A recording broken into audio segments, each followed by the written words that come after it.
Buenas tardes.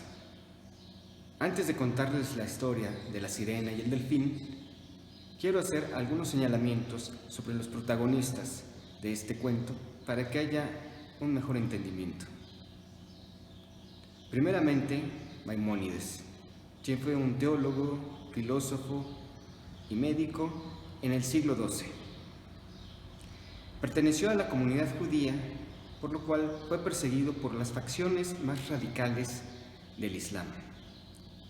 Ello lo condujo a conocer buena parte del sur de lo que hoy es España, principalmente Córdoba, donde nació, y Almería. También lo llevó a conocer parte del norte de África, que se conoce como Levante, en especial Marruecos, Egipto, y llegó con su familia hasta Medio Oriente, en especial Jerusalén. Maimónides conoció todos los alrededores del mar Mediterráneo, que es una frontera natural de dos civilizaciones, Occidente y Oriente. Pero también, y más en aquellos años, un lugar donde confluyeron tres maneras de ver el mundo, de ver la vida: el judaísmo, el cristianismo y el islamismo.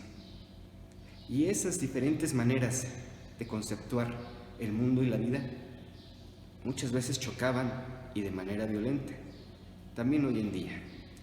Pues Maimónides era un ávido lector y un gran entendedor, lo cual lo llevó a conocer los tres mundos, y lejos de optar por uno u otro, siempre buscó la síntesis, el mestizaje de ideas, el sincretismo. Y eso se refleja en buena parte de su obra.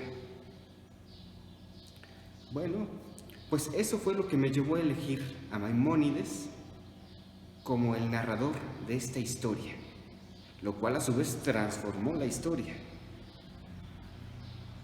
Por otra parte, está la sirena.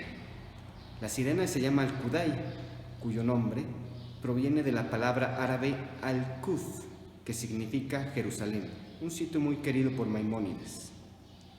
Y tenemos al delfín, que se llama Sefard, cuyo nombre proviene del hebreo y que significa español, o también era un apelativo para denominar a quienes venían de esa parte de Europa. Inclusive pudieron haber sido portugueses, a los que se les decían sefard o sefardí. En la corte de Saladino fue médico Maimónides y le decían el sefardí. Sin más preámbulos, vayamos con la historia.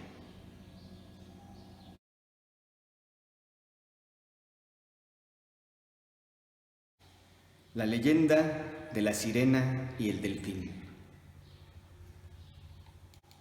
Epígrafe.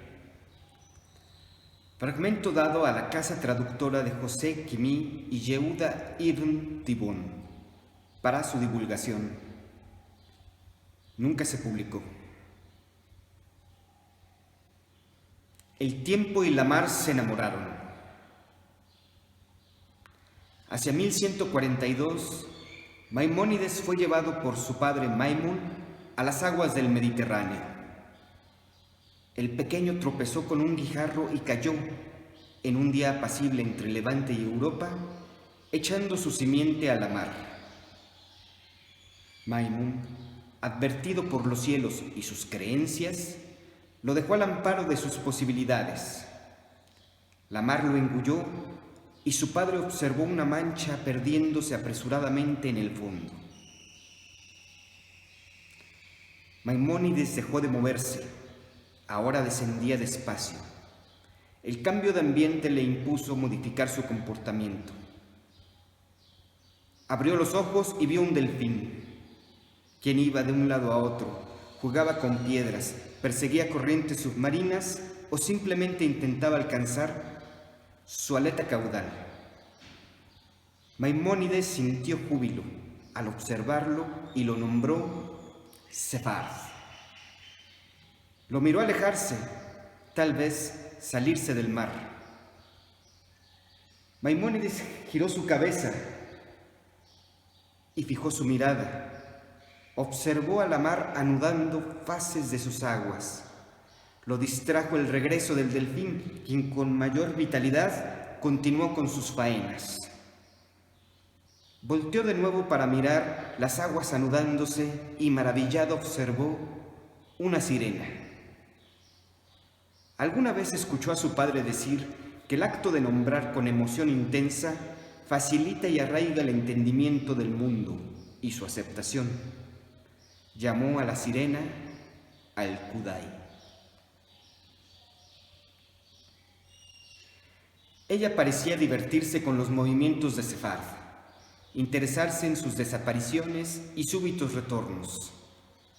Al verla por primera vez, él se quedó flotando, moviendo apenas su aleta caudal. Maimónides observó el encuentro de dos mundos, intuyó la sorpresa y el encanto en el delfín, en la sirena, una impaciencia por comunicarse. Occidente y Oriente en una mirada. Ambos parecieron experimentar la maravilla, materia prima del amor. Él se acercó al Qudai, quien retrocedió con actitud defensiva. Se encararon y se observaron cuidadosamente. Maimónides imaginó que Sefard la pensaba y conjeturaba sobre su origen. Ella experimentaría la situación de otro modo. Acostumbrada a lo extraordinario, preferiría sus habilidades a su aspecto. Él quiso tocarla con su hocico y ella, sintiendo su espacio invadido, respondió con un golpe, ladeando su cabeza. El delfín, aprovechando ese movimiento, la contraatacó con un aletazo en su cara. Se lastimaron repetidamente durante algún tiempo. Ambos parecían haber olvidado quién dio el primero y el último golpe. Habían perdido la maravilla en su forma primigenia y ese duelo parecía haber redefinido su encuentro. Pasó un banco de peces y Sefard lo persiguió inmediatamente. Lo alcanzó y giró entre ellos. Empezó nuevamente a jugar con cuanta cosa encontró, sin alejarse de ella. Fue como si la considerara su espectadora. Jugaba para ella, o eso parecía, porque de vez en cuando, a mirarla, se detenía. Al-Qudai relacionó los objetos con la destreza de él y la fomentó. Por su magia aparecieron camafeos, algas luminosas y caracolas doradas. El delfín inventó con ellos sus juegos favoritos. Y así pasaron los años y accidentalmente se volvieron a tocar, pero sin agredirse. Se quedaron estupefactos. Luego empezaron a sincronizar sus movimientos en la mar y empezaron a inventar una danza, jirones de felicidad menguando y desapareciendo en esa densidad sin haberlos podido memorizar. Y así pasaron algunas décadas y en medio de un carnaval de piezas inexistentes hoy en día, Sefard se detuvo y la miró. La observó pausadamente, apenas moviendo su aleta caudal. Instantes después, su boca se fue a pique hacia el fondo de la mar. Al-Qudai lo siguió con la mirada unos instantes, luego le dio alcance y lo abrazó antes de que llegara a la arena. Las aletas de Sefard se movían involuntariamente. Al-Qudai inventaba cientos de cosas fulgurantes, exuberantes, inimaginables. Quería verlo jugar y fue cuando entendió su amor hacia él. Lo estaba perdiendo y nada podía hacer. Descorazonada, empezó a llorar sus aguas. Allí estaba, el delfín dejando su mundo, reafirmando esa ruptura impuesta entre los dos, la mortalidad. Ella, con ese orden recién creado por el sentido de la pérdida, redefinía su eternidad, que no era más que agregado de miradas, destrezas y danzas. Maimónides presenció una trama dilatada por siglos, en la cual Sefar y Alcudai, por fin nombrados juntos, se conocieron y se despidieron. Los nudos de las aguas de ella se fueron desatando tempestuosamente y Maimónides fue arrastrado por esas corrientes submarinas lejos de ese lugar. Los restos de la sirena se descontrolaron y llevaron lejos de ahí el cuerpo de Maimónides, de quien desordenaron también sus ideas. Antes de romper la superficie de la mar, repitió sus nombres y las emociones experimentadas.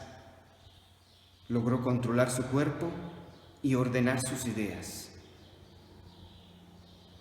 Salió a su mundo, se exprimió la barba, extrañó a su padre y recordó aquellos eventos de la infancia. Miró al sur, miró al norte y entendió el sincretismo del fin.